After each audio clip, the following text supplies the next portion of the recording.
सत श्री अकाल गाइस, क्या हाल चाल है। मेरा नाम है एल सिंह और आप देख रहे हैं अपना यूट्यूब चैनल नेशन फर्स्ट। तो भाई लोगों, आज जो मैं आपके लिए वीडियो लेके आया हूँ वो लेके आया हूँ द चाणक्य डायलॉग्स हिंदी। तो मेजर गौरवारिया सर का ये चैनल है, प्लीज लाइक करो, सब्सक्राइब करो, शेयर करो और मेजर गौरवारिया को सर को सपोर्ट करो। अभी बस थोड़े से रह गया, 1 मिलियन हो जाएंगे मेजर गौरवारिया सर के। तो मैं एडवांस में मेजर गौरवारिया सर को कंग्रेचुलेशन बोलना चाहता हूँ कि बहुत अच्छा चैनल चल रहा है, बहुत अच्छी आपसे जानकारी मिलती है, बहुत अच्छा पेलते हो, बड़ा मजा आता है। तो जल्दी आई होप कि इसी मंथ के एंड तक 1 मिलियन आपके हो जाएंगे। फुल सपोर्ट है मेजर गौरवारिया सर को मेरी तरफ से। चलिए, अब जो मेजर गौरवारिया सर का जो मैं आपके लिए वीडियो लेके आया हूँ उसका मेजर गौरवारिया सर ने टाइटल दिया हुआ है USA black list Pakistan companies for missile and nuclear smuggling with major गौरवारिया। तो लिंक मैंने डिस्क्रिप्शन में दे दिया है, तो मेजर गौरवारिया सर को फुल सपोर्ट कीजिए। तो जैसा कि आपको पता ही है कि मैं मेजर गौरवारिया सर अलग अलग न्यूज लेके आते हैं, तो उस पर भी थोड़ा थोड़ा अपना तबसरा करूंगा। वीडियो थोड़ी सी लंबी हो सकती है, प्लीज भाई का साथ देना, क्योंकि भाई को अपने भी थोड़े बहुत विचार बताने होते हैं और आपके विचार जो कमेंट बॉक्स में लेने होते हैं। तो जैसा कि मैं पिछली 2 वीडियो से कहता आ रहा हूँ, तो मैं ये कहता आ रहा हूँ, ये मैंने वीडियो एक दिन में रिकॉर्ड कर ली है, तो उसके हिसाब से मैं आपको वीडियो आ रही है। हो सकता है कि 2 दिन वीडियो बीच में ना आने रुक जाए, तो टेंशन मत लेना, आपका भाई बिल्कुल ठीक है। ठीक है, परवाह नहीं मारनी कोई। ठीक है, जब मेरे को कोई प्रॉब्लम होगी तो आपका भाई कम्युनिटी पोस्ट में डाल देगा कि भाई को ये प्रॉब्लम आ गई है। या कई लोगों मेरे को कमेंट आ रहे थे, डीएम आ रहे थे, भाई आप कहीं फंस तो नहीं गए हो, आपको कोई प्रॉब्लम तो नहीं होगी पंजाब में। तो कोई प्रॉब्लम नहीं भाई, पूरा ठीक है, हम टन है, टन है टन। ठीक है, तो पूछने के लिए जिन जिन भाइयों ने केयर की है, जब पूछा है, उनकी चिंता जो कर रहे हैं उनके लिए मैं बहुत शुक्रगुजार हूँ भाई। टेंशन नहीं, जिस दिन कोई होगी प्रॉब्लम कम्युनिटी पोस्ट आ जाएगी आपके पास कि भाई को ये हो गया या भाई के साथ ये कांड हो गया है, तो उसकी टेंशन नहीं लेनी। मस्त रहो, देश के लिए स्टैंड करते रहो, हमेशा हक के लिए लड़ते रहो। चलिए वीडियो स्टार्ट करते हैं। मुझे पता है कि आप लोगों ने ये वीडियो पूरी देख ली होगी, लेकिन भाई आपका भी भाई आपके साथ रहता है, आपकी केयर करता है, आप मेरी केयर करते हो, तो हम एक दूसरे के साथ केयर करते हैं। तो वीडियो पूरी देखना, मेरे विचार सुनना। ठीक है, मेरे विचार जब सुनते हो ना तो उसको भी एनालाइज किया करो कि भाई ने ये बात बोली थी, इस टाइम बोली थी, हाँ ये बात भाई के कितना एनालाइज जो भाई करते हैं, जब भाई बोलते हैं वो कितना ठीक होता है, कितना गलत होता है। ठीक है, तो मेरे को आप फीडबैक देते रहा करो कमेंटों में, क्योंकि मैं कमेंट अभी तो पढ़ नहीं रहा हूँ, लेकिन मैं कोशिश कर रहा हूँ कि आपके कमेंट पढ़ते रहूँ, क्योंकि ये फाइनेंशियल ईयर का ऑफ हो रहा है और मेरी कुछ और दिक्कतें चल रही हैं बिजनेस के रिलेटेड, वो मैं अपनी पूरी कर रहा हूँ। तो उसी के हिसाब से ये मेरा मंथ ऐसे ही रहेगा, ऊपर नीचे वाला। चलिए, वीडियो हो जाएगी लंबी, तो वीडियो स्टार्ट करते हैं। वीडियो में छोटी छोटा ही तबसरा करूंगा, ज्यादा लंबा नहीं बोलूंगा। बाकी आप वीडियो पूरी देखना ताकि आपको पूरी वीडियो की मेरी बातों का समझ आ सके। चलिए वीडियो स्टार्ट करते हैं। So let's start the video.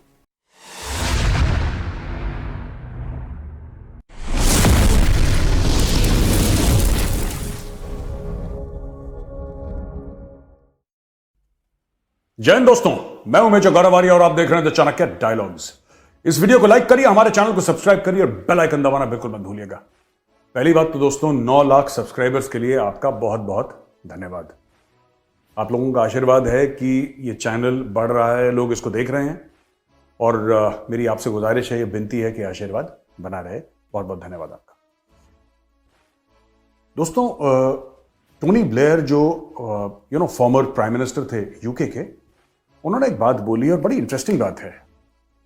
Tony Blair diplomacy में एक बहुत बड़ा नाम है, फॉर्मर प्राइम मिनिस्टर तो थे यूके के, लेकिन बड़ी जानी मानी शख्सियत हैं, बड़ी इज्जत से इनका नाम लिया जाता है। टोनी ब्लेयर ने बोला कि the trouble with the UN security council reform which of course should happen is absurd to think that India is not a permanent member, but you could say that about other countries as well, but leave aside that because the problem always with reforming the UN security council is how do you get consensus. देखिए, बहुत बड़ी बात है ये indirectly क्या बोल रहे हैं। इसमें इशू क्या है मैं आपको बताता हूं।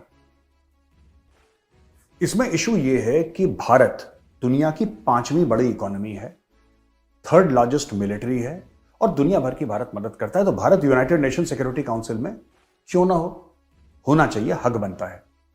और भी ऐसे देश हैं जिनका हक बनता है, और भी ऐसे देश हैं जिनका हक बनता है। मेरे हिसाब से ब्राजील का हक बनता है यूनाइटेड नेशन सिक्योरिटी काउंसिल का, जर्मनी का हक बनता है यूनाइटेड नेशन सिक्योरिटी काउंसिल में जाने का। लेकिन क्या है कि जब तक कंसेंसस नहीं होगा, 5 मेंबर हैं इसके permanent, 5 members, China, America, Russia, England and France. अब 4 तो भारत के पक्ष में हैं, चाइना इसको अड़ंगा डालता है इन चीजों। तो जब तक ये पांचों हां नहीं बोलेंगे तब तक ये मामला आगे नहीं बढ़ेगा। तो टोनी ब्लेयर का यही कहना है कि यार how can you say no to India, how can you say, आप, इट्स एब्सर्ड, ये तो बड़ी अजीबोगरीब सी बात है यार, ये अजीबोगरीब बात है कि इंडिया उसका मेंबर नहीं और ये लोग कह रहे हैं। अब देखिए कन्विंस करके तो चाइना मानेगा नहीं, तो भारत को शायद कुछ ऐसा कदम उठाना पड़े कि जहां पे यूनाइटेड नेशन सिक्योरिटी काउंसिल का भारत मेंबर बन जाए, because our membership of this institution is due for almost a decade plus. एक और मैं बात बताना चाहता हूं, ये जो खुला है ना पूरा यूएन और यूएन सिक्योरिटी काउंसिल वगैरह, ये 1945 का मामला है, सेकेंड वर्ल्ड वॉर का मामला है। ओ भाई, सेकेंड वर्ल्ड वॉर को कितना टाइम हो गया आप बताओ? 77-78 साल हो गए सेकेंड वर्ल्ड वॉर को, 77-78 ईयर्स। तब से इसमें वो रिफॉर्म नहीं लाया गया, इसके जो इसका स्केलेटन है, जो इसका बेसिक स्ट्रक्चर है, नई रियलिटीज आ चुकी हैं। भारत 1947 में भारत एक बहुत निहायती गरीब मुल्क था, बहुत गरीब मुल्क था, क्योंकि अंग्रेज सारा चोरी करके ले गए थे, बहुत गरीब मुल्क था भारत। आज सिचुएशन टोटली डिफरेंट है। हमारी फौज उस समय बिल्कुल तगड़ी थी, इसमें कोई डाउट नहीं है, लेकिन आज बिल्कुल एक नए रूप में उभर कर आई है। उस समय भारत दुनिया से चीजें मांगता था कि भाई ये हमें दे दो, सस्ते दामों में ये दे दो, ये सब। फैमिन में लोग मरते थे, आज की तारीख में भारत उल्टा लोगों को दे रहा है। भारत मेडिसिन सप्लाई कर रहा है, भारत फूड ग्रेन कर रहा है, Bharat it's giving aid, it's giving soft loans, it's giving developmental assistance to the world. तो दुनिया बहुत बदल गई है, लेकिन United Nation security council change नहीं हुआ, वो वही पुराने दकियानूसी तरीके से चल रहा है। तो उसमें चेंज करना बहुत जरूरी है, चेंज आना बहुत जरूरी है दोस्तों। दकियानूसी से याद आया, चलो वो तो दकियानूसी अभी मेजर गौरव सर बता देंगे क्या है। बात ऐसी है जो मेरा मानना है ना, इसमें आपको चाइना तो कर ही रहा है क्योंकि उसके पास वीटो पावर है, तो वो चाइना तो अड़ंगा डाल ही रहा है। इसमें 2-3 कंट्रियां और भी अड़ंगा डालती हैं, जिसमें आपको तुर्किस्तान नंबर 2 पे मिलेगा और नंबर 3 पे आपको मिलेगा टर्की। ठीक है, तो ये तुर्किस्तान और टर्की, ठीक है, ये भी नहीं चाहते कि इंडिया परमानेंट मेंबर बने। तो ये बातें हो रही हैं, पिछले 10-15 साल हो गए हैं, इंडिया जोर लगा के हट गया। अब तो इंडिया डिमांड भी नहीं ज़्यादा वहाँ पे बोलता, इंडिया को कहता ही नहीं है कि करो ना करो, क्योंकि अभी G20 के ऊपर इंडिया ने अलग अलग फॉरम पे अपना इतना पावर बना लिया है, वैसे भी इररिलेवेंट सी है। हाँ, मिल जाए तो अच्छा, उसमें रिफॉर्म्स हो जाएं। ठीक है, एक तो वहाँ पे रूल्स गलत है, एक बंदा डालेगा, कम से कम 2 बंदे तो वीटो करें, तब उस चीज़ को वीटो होना चाहिए। एक बंदा कहता कि वीटो है, सारा का सारा धरा, एक बंदा, यानी कि एक बंदे के हाथ में पावर दी हुई है, उसका क्या फायदा? होना चाहिए कंसेशन। जैसे अगर उनके 193 मेंबर हैं, ठीक है, उस 193 मेंबर से कम 150 या 170 मेंबर, ऐसा रूल होना चाहिए कि ये बात बोल दे तो वो वीटो भी कैंसिल हो जाए, कि उसको काम को आगे बढ़ा। कुछ ऐसे रूल होने चाहिए। ये थर्ड क्लास रूल है, मेरे को अच्छे नहीं लगते। एक वीटो बंदा, पावर वाला बंदा, सारे का सारा गेम प्लान चौपड़ कर देता है, और पूरी दुनिया एक तरफ हो, वो एक वीटो पावर लेके डूब जाती है। बाकी रही बात ये है, मुझे नहीं लगता कि चाइना आपको करने देगा। चाइना जब तक कमजोर नहीं होगा इकोनॉमिकली, या कुछ नहीं होगा, इस पे प्रेशर बाहर से नहीं आएगा, तब तक ये नहीं होने देगा। और जो मुझे लगता है, ये 2025 के बाद हमें, मुझे जो 70% चांस है, मैं फुल नहीं बोल रहा, 2025 के बाद शायद हमें वीटो पावर मिल जाएगी, शायद 70% चांस है। 2025 मैं प्रेडिक्ट कर रहा हूँ, जैसे मैं सिनेरियो देख रहा हूँ, क्योंकि मैं कई चीजें देख रहा हूँ कि चाइना का क्या हो रहा है, तुर्किस्तान कहाँ डूब रहा है, टर्की कहाँ डूब रहा है, ऐसी चीजें देखनी पड़ती हैं उससे, क्योंकि उनकी पावर कम हो रही है, हमारी पावर बढ़ रही है। तो जब हमारी बहुत ज्यादा, मुझे लगता है कि 2025 के बाद उसमें रिफॉर्म्स भी होंगे, इंडिया लेके आएगा रिफॉर्म्स, इंडिया ही उसके रूल एंड रेगुलेशंस बनाएंगे वहां दोबारा बैठ के, तो इंडिया ही, तब उस इंडिया को वीटो पावर मेरे हिसाब से मिल जाएगी। तो 2025 याद रखना, 2025 के बाद, 2030 से पहले, 2025 और 2030 से, जड़के इन 5 सालों में आपको हमारे पास वीटो पावर आ जाएगी और रिफॉर्म्स भी मिल जाएंगे आपको यूएन में। पाकिस्तान, अच्छा, an unspecified number of Pakistani companies have been added to the list of 14 entities put on a US trade blacklist for their alleged involvement in missile and nuclear activities. Naughty boy, ये बड़े naughty boy हैं। फिर इन्होंने वही काम शुरू कर दिया। मैं बता रहा हूं, FATF की ग्रे लिस्ट से आपने पाकिस्तान को निकाला है, और पाकिस्तान फिर से अपनी पुरानी हरकतों पे आ गया है। मिसाइल टेक्नोलॉजी की चोरी, यानी कि पैसा लेके किसी और को देना, ये बेच रहे हैं। मैं तो बता रहा हूं ना, इनके पास पैसे का इतना डेस्परेशन है पाकिस्तान में कि यही करेंगे, क्योंकि आप किसी भी पाकिस्तानी से पूछ लीजिए, छोड़ दीजिए इनके जो आर्मी क्या कर रही है, इनके बड़े बड़े पॉलिटिशियंस क्या कर रहे हैं, छोड़ दीजिए, किसी भी आम पाकिस्तानी से ये पूछिए, किसी भी आम पाकिस्तान सड़क चलता जो रेड़ी चलाता है, जो किसी दुकान में काम करता है, जिसका छोटा मोटा बिजनेस है, या फिर वकील भी है पढ़ा लिखा, या फिर डॉक्टर है, या फिर कोई XYZ है, कोई XYZ, आप उससे सिर्फ एक सवाल पूछिए कि पाकिस्तान को आप तगड़ा मुल्क मानते हैं, मजबूत ताकतवर मुल्क मानते हैं? जी जनाब। क्यों? क्यों? क्योंकि हम एक एटमी ताकत हैं। हर एक पाकिस्तानी को जैसे तोता रट लेता है ना, तोता रट लेता है, हर एक पाकिस्तानी को एक चीज रटी है कि भाई हम इसलिए तगड़े क्योंकि हमारे पास एटम बम है। और ये लोग ये बात नहीं समझते कि इनके पास एटम बम के अलावा कुछ नहीं है, और अब वही एटम बम इनके गले का पत्थर बन गया है। गले में घंटी जैसे होती है ना, या बड़ा सा भारी पत्थर होता है गले में, कि आदमी उसको लेकर ना तैर पाए ना चल पाए, यही पाकिस्तान के साथ हो गया है। अब पाकिस्तान ये कह रहे हैं ब्लैक लिस्ट में डाल दिया, पकड़े गए। ये लोग न्यूक्लियर टेक्नोलॉजी और मिसाइल टेक्नोलॉजी ये लोग बेच रहे हैं ब्लैक मार्केट में, और उनकी कंपनीज को, ये सरकारी कंपनीज हैं, सरकारी कंपनी, इनको ब्लैक लिस्ट। देखिए, जो एक तो वेपन ग्रेड होता है प्लूटोनियम, एक होता है non weapon grade. Non weapon grade दाएं बाएं होता है दुनिया में, राइट, ये होता है, लेकिन वेपन ग्रेड प्लूटोनियम वो एक अलग लेवल की बात है। और उसके अलावा ये बात कर रहे हैं मिसाइल, यानी कि डिलीवरी मैकेनिज्म। एक तो होता है न्यूक्लियर वॉरहेड, आपने बनाया न्यूक्लियर वॉरहेड, वो कैसे जाएगा? आपको या तो हवाई जहाज से आप डालेंगे उसको, कहीं पे बॉम्ब करना होगा, या आपको फिर किसी मिसाइल में फिट करना होगा, कुछ तो आप करेंगे, कोई आपका डिलीवरी मैकेनिज्म होगा। तो पाकिस्तानी दोनों में ब्लैक मार्केटिंग कर रहे हैं, न्यूक्लियर मटेरियल में भी ब्लैक मार्केटिंग कर रहे हैं और मिसाइल टेक्नोलॉजी में ब्लैक मार्केटिंग कर रहे हैं। बेच रहे होंगे किसी को, मैं बता रहा हूं आपको 100%। ये किसी ना किसी को ये बेच रहे हैं, इसीलिए इनको ब्लैक लिस्ट में डाला है। और जो एक आम पाकिस्तानी की शान है ना कि हमारे पास एटम बम है, हमारे पास बम है, तुम्हारा बम बिक रहा है, नीलाम हो रहा है तुम्हारा बम, ठीक है। ठीक है, तो इस पे भी हम बात कर लेते हैं। क्या देखो, पाकिस्तानी जब वो अपनी माँ बहन बेच सकते हैं पाकिस्तानी, तो एटम बम उनके लिए क्या? जिस दिन उन्होंने बनाया था उसके बाद इन्होंने सेल आउट ही किया, अपना नॉर्थ कोरिया को बेच दिया, उसको क्या कहते हैं, ईरान को बेचा, टर्की को भी दे रहे होंगे, अंदर अंदर खाते से ये कांड करते रहते हैं, ठीक है। तो ये ट्रस्टवर्दी नहीं है। बाकी रही एक बात मैं और इससे हटके कहना चाहता हूं, भाई मेरी आप लोगों से हाथ जोड़ के रिक्वेस्ट है, ये जितने आजकल मैं चैनल देख रहा हूं ना, जितने भी ये बैठे हुए हैं पाकिस्तानी, और इनके एनालिस्ट भी कहने लगे हैं भारत से पींगे बढ़ाओ, भाई ना बढ़ाना। ये मैं देखो, आपका मेरे को पता नहीं जो देख रहे हो, मैं इन पे मुझे 1000% मेरे को है कि मैं इन पे, ये ट्रस्टवर्दी कौम नहीं है, मेरे को इतना बिलीव है अपने पे, ठीक है। मैं इनके किसी भी बात पे ट्रस्ट नहीं करता, एक भी बात पे।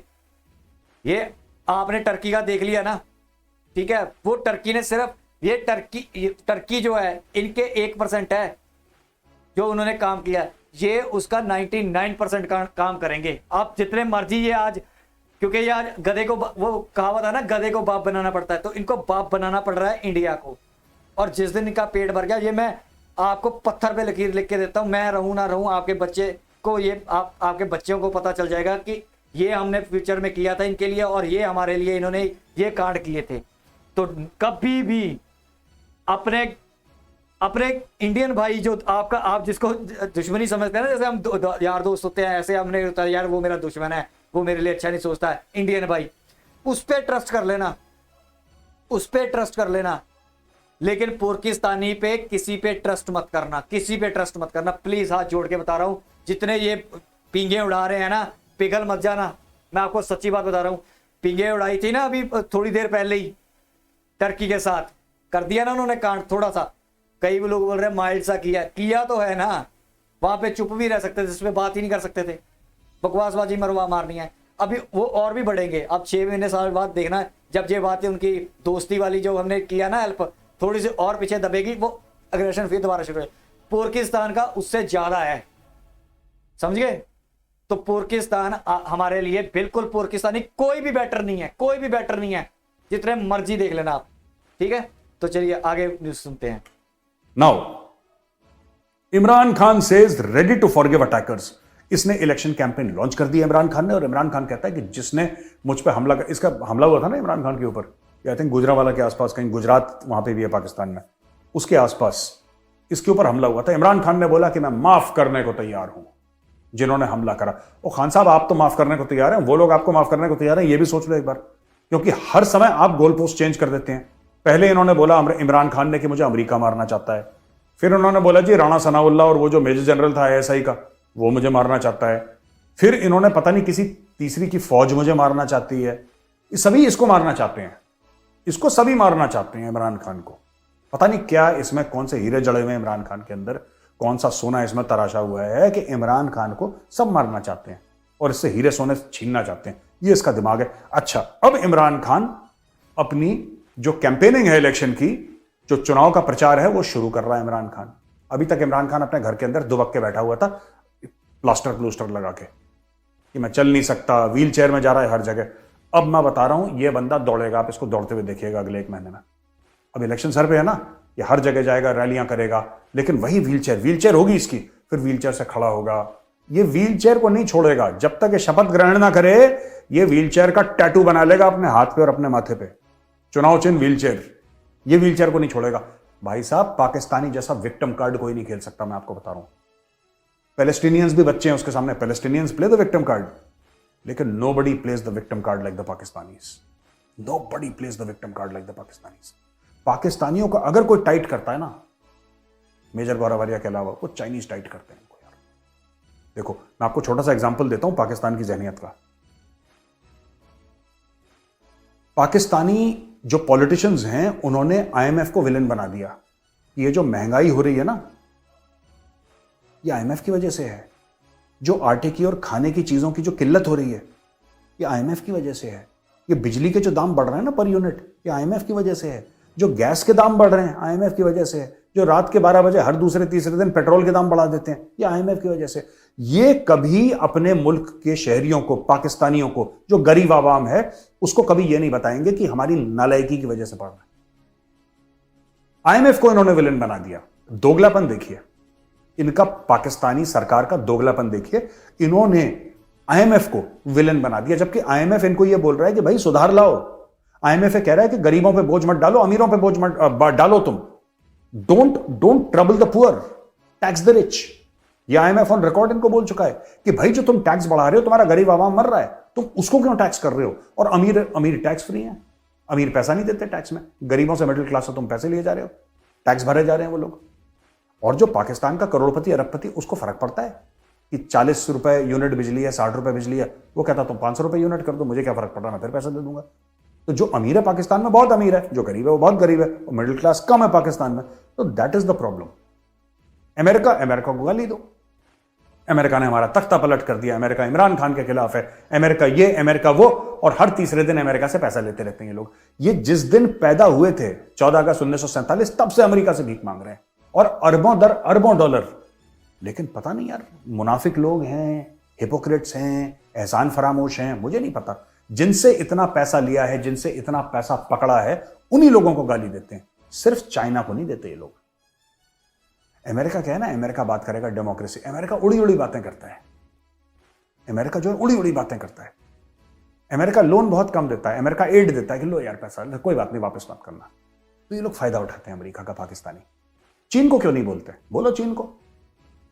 गुर्दे कलेजी निकाल देगा, हलक में डाल के पेट से पैसा निकाल देगा चीन। कोशिश करना एक बार। चीन के सामने मतलब ये ऐसी भेगी बिल्ली बने रहते हैं Pakistani. Chinese treat them properly. एक तो मेजर करता है, एक चाइनीज करते हैं। इनके 2 ही अब्बू हैं, बड़ा अब्बू, छोटे अब्बू। एक मजले अब्बू भी हैं फौज, ठीक है। इनके 3 अब्बू हैं पाकिस्तानियों के। बड़ा अब्बू मेजर, उसके बाद चीनी, उसके बाद GHQ रावलपिंडी, इनका आर्मी चीफ। तो भाई साहब चाइनीज के खिलाफ कुछ नहीं बोलते। चाइनीज इनको ऐसे ऐसे रेट पे लोन देते हैं, ऐसे ऐसे रेट पे लोन देते हैं कि अगर पाकिस्तानियों को यह पता लग जाए कि ये जो लोन मिला है कितने ब्याज पे मिला है हमें, तो भाई साहब वो पाकिस्तानी अपनी दुकान में पेट्रोल छिड़क के आग लगा देगा, अगर पेट्रोल अवेलेबल हुआ तो। वैसे तो नहीं मिल रहा पेट्रोल वहां पे। ये बताते नहीं पाकिस्तानी सरकार, झूठ बोल देते हैं। 500 मिलियन आ गए, हाँ नाच रहे हैं, very good, everybody is jumping कि अब तो $500 मिलियन आ गए। ओ भाई $500 मिलियन शहबाज शरीफ ने लिए हैं, उसमें से 200 ये पकड़ेगा, 200 इसका बड़ा भाई नवाज शरीफ पकड़ेगा, ठीक है, 100 ये आपस में अपने नौकरों वोकरों को बांट देंगे और ये चले जाएंगे अपने एवन फील्ड अपार्टमेंट्स में। कर्ज चुकाएगा कौन? तुम सोच रहे हो क्या चीनी अपना कर्ज छोड़ देगा? चीनी जो है वो अपना कर्ज छोड़ देगा? तो तुम्हारे मुल्क को कर्ज में डाल रखा है इसने। तुम्हारी गर्दन यहां से पकड़ेगा चाइना, ठीक है, यहां से पकड़ेगा, हलक के अंदर डालेगा हाथ और पेट से निकालेगा पैसा। और ये लोग भाग चुके होंगे वहां पे। और इस मामले में इमरान खान गलत नहीं बोल रहा, ये लोन वाले मामले में इमरान खान गलत नहीं बोल रहा, उसने खुद ले रखा है लोन, लेकिन वो गलत नहीं बोल रहा। ओ भाई, किस परसेंटेज ऑफ इंटरेस्ट पे आपने लोन लिया है, उसके टर्म्स एंड कंडीशंस क्या है, अपने आवाम को बताओ। ये नहीं बताएंगे। हिंदू की साजिश है, यहूदी की साजिश है, सबकी साजिश है। बस ये है करते रहना कि जवान बिल्कुल जमीन पे आ जाए, लेकिन बताना मत, सच मत बोलना किसी को, ठीक है भैया, तुम्हारी मर्जी, तुम्हारा मुल्क है। अच्छा, इस पे बात कर लेते हैं। मैं एक हमेशा बात बोलता हूँ, मेजर गौरव आर्य सर ने उनके 3-3 बाप गिना दिए, वो चाचा जान को भूल जाते हैं। ये चाचा जान भी बैठे हैं उनके, पुरखियों के चाचा जान, LL सिंह, नेशन फर्स्ट चाचा जान उनका, ठीक है। तो बाकी ये बात करते हैं उसके जो धरने धुरने दे रहा है। आज है भाई 8 तारीख, जो आप वीडियो देख रहे हो, तो वीडियो मैंने पहले रिकॉर्ड की हुई है, उसने धरने धुरने देने हैं। पता नहीं मेरे को नहीं अब, क्योंकि ये वीडियो मैंने पहले रिकॉर्ड कर ली है, तो एक दिन पहले की है, तो मेरे को पता नहीं है कि वो अरेस्ट हो गया कि नहीं हो गया। अगर हो गया है तो मेरे को पक्का है कि उसने होना था, अगर नहीं हुआ तो 110% है वो अरेस्ट होगा ही होगा, ठीक है। निकल जाए ना निकले, वो बाहर है। तो आज मैं आपको एक बात बताता हूँ। जो इमरान खान है ना, वो कायर तो है ही है, कॉवर तो है ही है, डरपोक इंसान है, ठीक है, और झूठ मूठ की पट्टी बांध के बैठा रहा। वो बिल्कुल सही बोल रहे हैं मेजर गौरव आर्य सर। डरपोक, जैसे मैं आपको हमेशा बोलता हूँ ना, पोर की डरपोक है, सारे पोर की डरपोक है। ये फड़े मारने आएंगे, इनके आगे अगर कोई चला जाए ना तो इनके पेशाब निकल जाता है, उनके आगे पीछे से पीली हो जाती है। तो ये बहुत डरपोक है, ये ऐसे ही इमरानडू डरपोक है।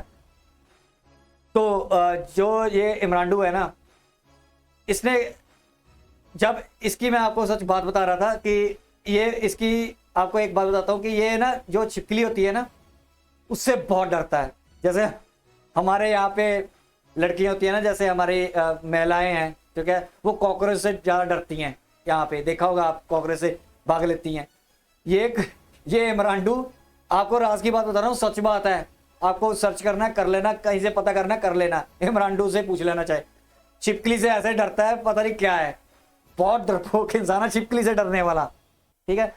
तो बाकी ये है कि जैसे कि मेजर गौरव आर्य सर ने बताया कि ये कौम जिस थाली में खाती है, उसी में छेद करती है, और वहां से तो वो ये पैसे लेते हैं और उनको गालियां निकालते हैं। अब आप इनकी मेंटालिटी सोचो, हिंदुस्तान से तो इनकी डीएनए में खून में रचा हुआ है नफरत। तो हम कैसे, मैं शुरू में बोल रहा था ना कि पाकिस्तानियों पे विश्वास मत करना, हाथ जोड़ता हूं हमेशा मैं आपको, जितने मर्जी अच्छे बन जाएं, ये ऐसा घाव देंगे ना, याद रखोगे। हाँ, याद तो वैसे हमने शुरू से रखा हुआ है, 1948 से लेके अब तक जो इन्होंने घाव दिए है, याद तो मैं तो रखता हूँ, बाकियों का पता नहीं, मैं तो घाव याद रखता हूँ। लेकिन ये आने वाले समय भी आज अच्छे बन रहे हैं, कल जैसे कि मेजर गौरव सर ने बोला FATF से निकलते, ये पहले मैं भी बातें करता था, मेजर गौरव सर भी बातें करते थे। जिस दिन ये FATF से निकलेंगे, ये इनके जो टेररिस्ट है ना, जो इंडिया ने कर रखे हैं या UN ने कर रखे हैं, ये विश्व के बाहर आ रहे हैं ना आपके लोगों के सामने। ऐसे ही जिस दिन इनके पास पैसा आना शुरू होगा, इनकी इकोनॉमिक हालत ठीक होगी, पॉलिटिकल हालत ठीक होंगे, ये इंडिया के खिलाफ शुरू कर देंगे। और ये पक्की बात है। आपको अगर किसी को डाउट है तो हिस्ट्री उठा के देख लो इनकी, पीछे, मैं ज़्यादा पुरानी नहीं कहता हूँ, ये महीना छोड़ के पीछे पीछे देखना शुरू कर दो, आपको सब समझ आ जाएगा। FATF में जब तक थे तब तक चुपचाप 31 साल की सजाएं भी दी हैं। अब 31 साल वाले, ठीक है, 31 दिनों में FATF के बाहर भी आ गए हैं, ठीक है। तो ये बात है। तो मैं इसलिए दुनिया में मैं किसी पे भरोसा कर लूं, मैं चला टर्की से भी मैं अच्छा नहीं समझता, लेकिन मैं टर्की से, इनसे ज्यादा मैं टर्की के किसी बंदे पे विश्वास कर लूंगा जो वो बोलेगा कि मैं तुम्हारा दोस्त हूं।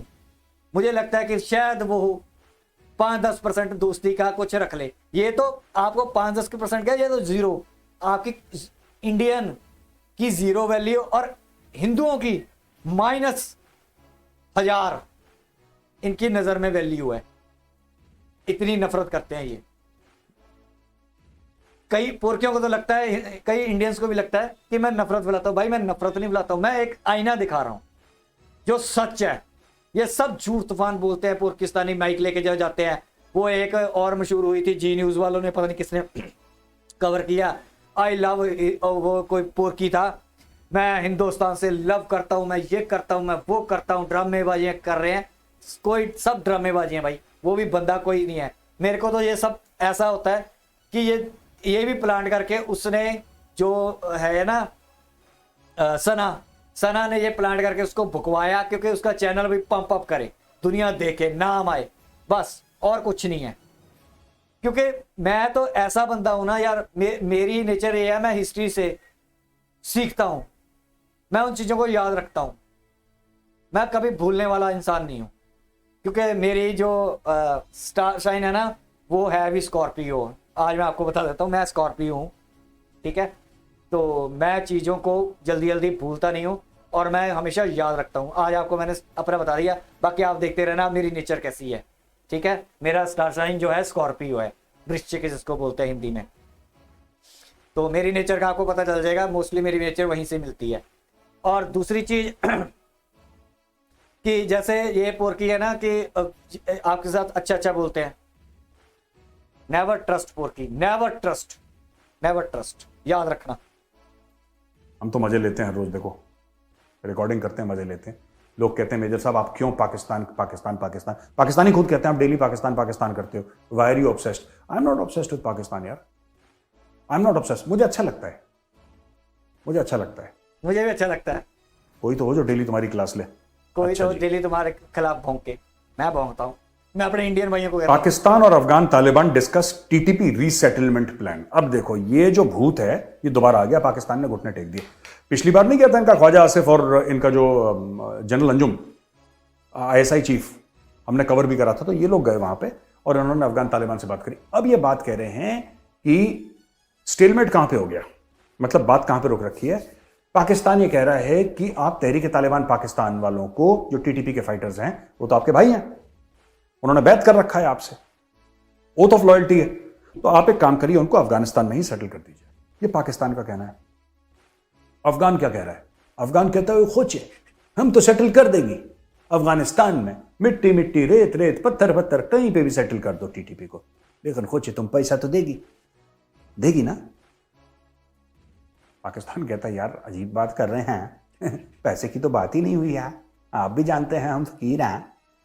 तो अब ये अलग अलग एक्सेंट में, वो पठान एक्सेंट में इनसे कुछ मांग रहा है, वो पंजाबी एक्सेंट में इनसे कुछ कर रहे हैं, तो यहां पे बात रुकी है कि वो कह रहा है जी अफगानिस्तान में सेटल कर दो, कहता है ठीक है तो पैसे तो लाओ। कह रहा है कौन से पैसे यार, बच्चों वाली बात कर रहे हो, ऐसे भी मुसलमान थे तो से भी मुसलमान, कहानी खत्म हो गई। तो पठान ने बोला नहीं, अब इससे गेम पूरा नहीं होगा, अब हमारी बैटिंग है, तुम अभी तक तुम बैटिंग करती, अब पठान बैटिंग करेगा। तो पाकिस्तान बल्ला लेके भाग गया वापस। पाकिस्तान ने बोला हम तुम्हें बैटिंग नहीं देते। यहां पे मामला रुका हुआ है। But on a serious note, TTP को देखो, टीटीपी टेररिस्ट आउटफिट है, TTP needs to be neutralised not settled. आपने टीटीपी को सेटल कर दिया अफगानिस्तान में, फिर क्या होगा? आपने कर दिया अफगानिस्तान में सेटल, वो खेती बाड़ी करेंगे लोग। ये पता नहीं, बड़े बचपना है यार। आईएसआई का चीफ पता नहीं इनका इतना बड़ा हो गया, अभी तो बचपना नहीं गया इसका। ये कहते हैं टीटीपी को सेटल कर देंगे। सेटल क्या, वो अभी कहीं ना कहीं तो रह रहा होगा, उससे क्या फर्क पड़ता है वो पाकिस्तान में रहे अफगानिस्तान में रहे। वो जब सेटल हो जाएगा तो क्या करेगा टीटीपी वाला? वो केमिस्ट की दुकान खोल लेगा, वो फल की रेहड़ी लगाएगा। और जिंदगी भर उसने सिर्फ कलमे वाली उंगली से काम करा। ये देखो, ये जो होती है ना फौज में, इसको कलमे वाली उंगली बोलते हैं, उसको सिर्फ यही आता है। वो कहीं पर भी सेटल हो, वो अफगानिस्तान में तुम उसको घर दे दोगे, वो अफगानिस्तान से ड्यूरेंट लाइन पार करेगा, तुम्हें आके ठोक के वापस अफगानिस्तान चला जाएगा। तुम करोगे क्या यार उसका? Unless you launch an operation, unless Pakistan army launches an operation to neutralise TTP, nothing can happen. ये जानवर लोग हैं यार, ये Tehreek Taliban Pakistan, these are animals, these are terrorists. Resettlement plan, वो इमरान खान की बेवकूफी। बस इमरान खान ने बोला पाकिस्तान में ले आओ, ये कह रहे हैं अफगानिस्तान में ले आओ। अब चुनाव होने वाले हैं, जैसा हमने अभी डिस्कस करा था, इमरान खान दोबारा प्राइम मिनिस्टर बनेगा, 110% he will become the prime minister of Pakistan. ठीक है, जब तक आर्मी चीफ ये ना बोले कि नहीं ये तो बिल्कुल ही नालायक है, इसको हटाओ। अगर किसी ने कुछ इंटरफेरेंस नहीं करा और आर्मी न्यूट्रल रही, इमरान खान बन जाएगा प्राइम मिनिस्टर। इमरान खान फिर बोलेगा टीटीपी को ले आओ इधर, पाकिस्तान में मेरे भाई हैं वो, बस कहानी खत्म हो गई। So this is how it is. अच्छा, तो इस पे भी बात कर लेते हैं हम। देखो भाई, कईयों को लगेगा कि मैं थोड़ा सा ऑड बोल रहा हूं, लेकिन मैं बहुत खुश हूं कि टीटीपी इनको डेली ठोकता है। हाँ, नो डाउट कि वो जानवर है, वो हमारे लिए थोड़ी जानवर है, इनके लिए जानवर है। अब कई लोग बोलेंगे कि वो हमारे ऊपर भी हमला कर देंगे, भाई वो बाद में देखेंगे। ऐसे सोचते रहे ना, ऐसे सोच सोच के ही हम डर डर के ही हमने जी लिए 75 साल।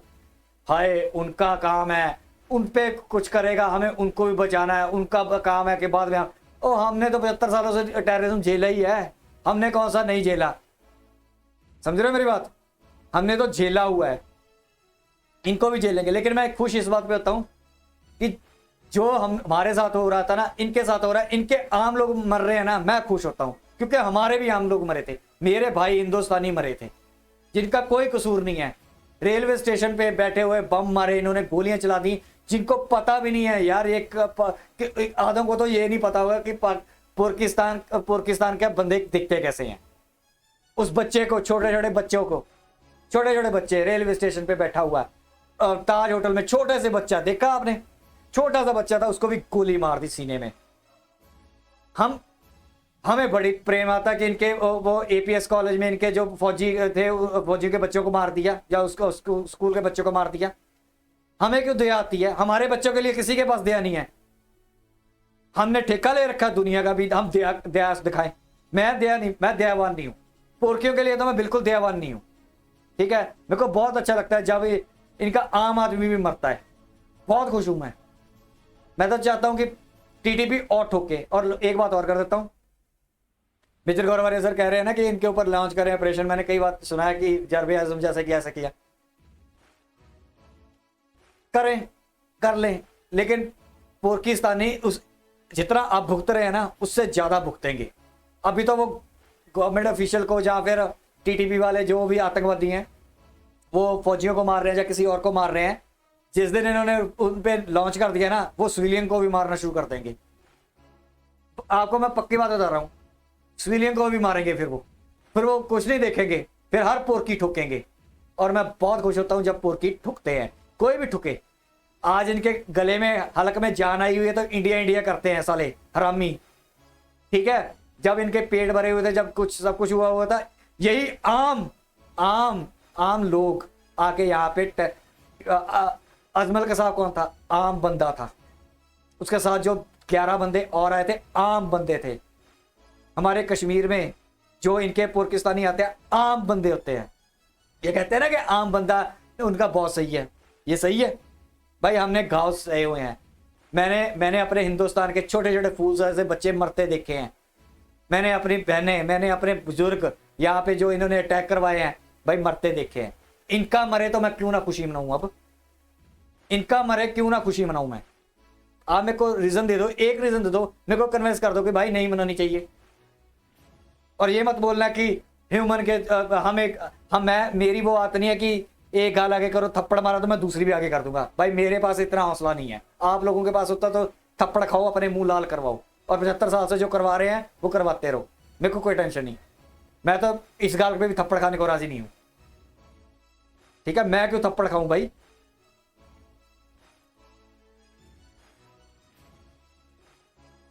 अच्छा जी, एक बड़ी अच्छी खबर है।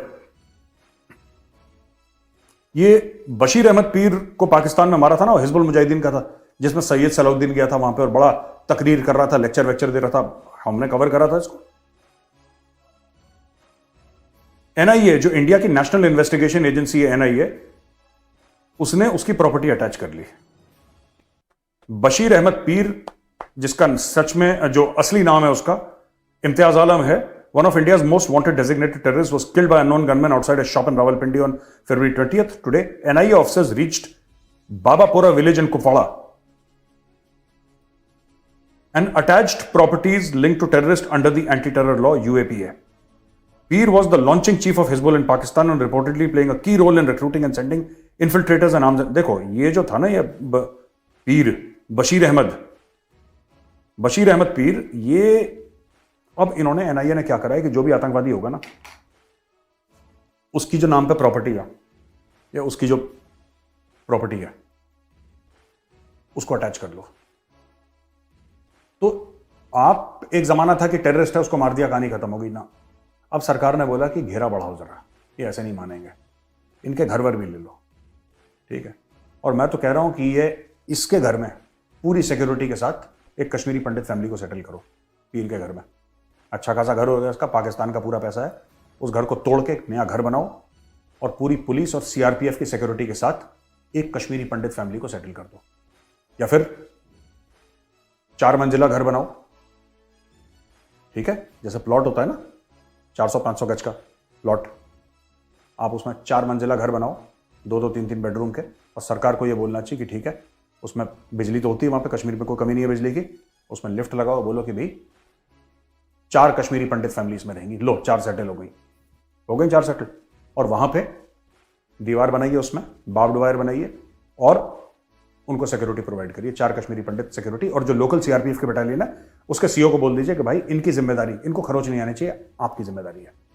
CRPF it's a professional force, CRPF ensure करेगी उसको खरोच ना आए, कहानी खत्म।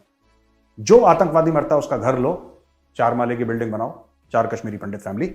सीआरपीएफ का जो लोकल है या इंडियन आर्मी की जो लोकल यूनिट है, आप उनको बोलिए इनको खरोच नहीं आनी चाहिए, नहीं आएगी खरोच, they will be taken to work. आपको ये एक्सपेरिमेंट करना पड़ेगा, आपको पैसे खर्च करने पड़ेंगे। अगर कश्मीरी पंडित वो 4 लोग जा रहे हैं एक जगह काम करने के लिए, आपको अंडर एस्कॉर्ट उनको ले जाना पड़ेगा, काम करके आए, गाड़ी वहां पे वेट करेंगी, अंडर एस्कॉर्ट बुलेट प्रूफ गाड़ी में आप उनको वापस लेकर आइए।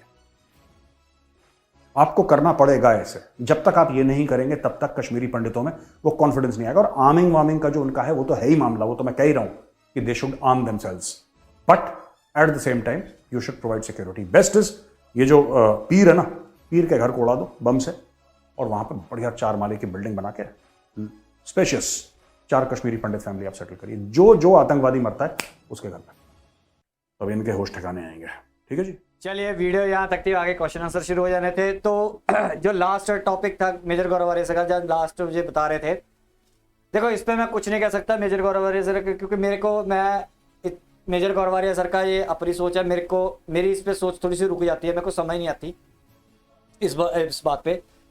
हाँ, एक बात मैं इस पे जरूर करना चाहता हूँ, जैसे मेजर गौरव आर्य ने कहा कि वो मिलिट्री करो, ये मेरे को थोड़ा सा हार्ड लगता है ये प्रोसेस, क्योंकि हर एक बंदे के पास आप मिलिट्री करोगे तो थोड़ा सा इम्पॉसिबल सी लगती है। लेकिन मेजर गौरव आर्य सर की या हो भी सकती है। मेरे को इसके बारे में कुछ, मैं आपको ना ज्ञान बांटना चाहता हूँ ना मेरे को ज्ञान है इसके बारे में भी, ये कैसे हो सकता है, तो मैं इसके बारे में नहीं कहूँगा। एक बात मैं और कर देता हूँ, जो अभी मरा है ना, जो वहाँ पे पाकिस्तान में मरे हैं, जिसकी अभी मेजर गौरव सर कह रहे थे कि इसकी प्रॉपर्टी सीज हो गई है, तो जो गवर्नमेंट ने ले लिया है, अंडरटेक कर लिया है। तो मेरे को एक बात गवर्नमेंट को करनी चाहता हूँ, मैं आप लोगों से भी शेयर करना चाहता हूँ, आप भी बताना यार, जो पाकिस्तान में अभी टेररिस्ट हैं, जो अगर उनकी प्रॉपर्टी अभी है, वो मरने के बाद क्यों उनकी प्रॉपर्टी दबानी है? पहले ही उनकी प्रॉपर्टी यहाँ पे सीज कर लो। ये मरने के बाद, इसके मतलब गवर्नमेंट को पहले भी पता था, वो अब 72 के पास पहुंचने के बाद ही सीज क्यों की? पहले सीज करो। वो वहां पे रहते हैं पाकिस्तान में, जितनी भी उनकी अगर प्रॉपर्टी है यहाँ पे कोई है, सीज करो। बाकी जो प्लान मेजर गवर्नमेंट सर ने करना है उस प्लान पे काम करना है, उस प्लान पे काम करो, जो करना है यार। इसके प्लान के बारे में मैं कुछ नहीं कह सकता, लेकिन हाँ ये कह सकता हूँ कि ये ऐसा काम हम प्रॉपर्टी इंडिया में तो सीज कर सकते हैं, अगर बाहर नहीं कर सकते। इंडिया में प्रॉपर्टी सीज करते जाओ, इंडिया में उनका कोई भी है, बाकी जो करना है वो आप देख लो। तो यहाँ तक थी वीडियो।